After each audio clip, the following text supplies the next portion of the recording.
this weekend I was in the Kunsthaus in Kellner, Austria, on an exhibition and a project and an exhibition that they're preparing on climate change, on climate disaster. And what do we see when we come here? Well, we see that their next show that's opening very soon is sponsored by Volkswagen.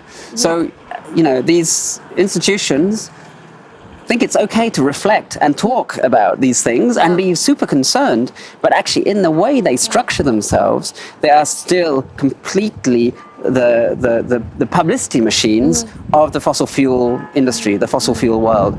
It would be like in the 200 years ago that, you know, these museums would be doing seminars about slavery and going, you know, we think slavery is terrible, and at the same time being run by slave masters.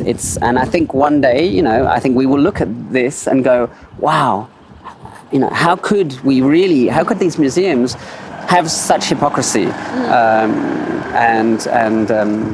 And of course they'll say, oh, it's the foundation, it's not Volkswagen.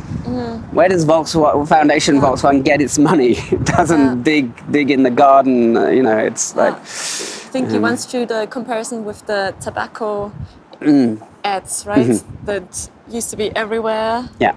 Back then, and nowadays we would look back and go, oh my gosh, what's the cigarette ad doing in a, exactly. I don't know, sports event? Yeah, exactly. Yeah. Did you confront them with this? The irony is I didn't see this until I walked out. Okay.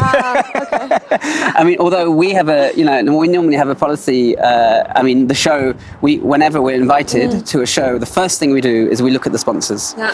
And for example, we were invited to the Donau Festival. I don't know if you ever saw that letter. Okay, so we were invited to the Donau Festival, big budget, I think it was 20,000 euros, big project.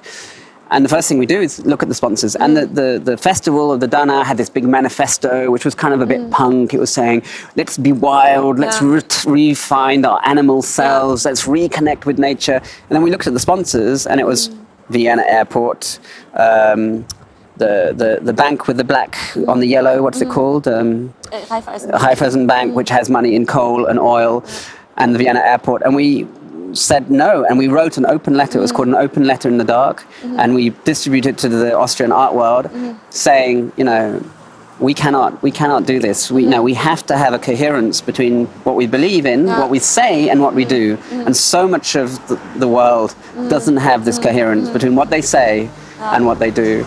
And it super upset the director. It was super upset, and we will never get re-invited to the Donau Festival.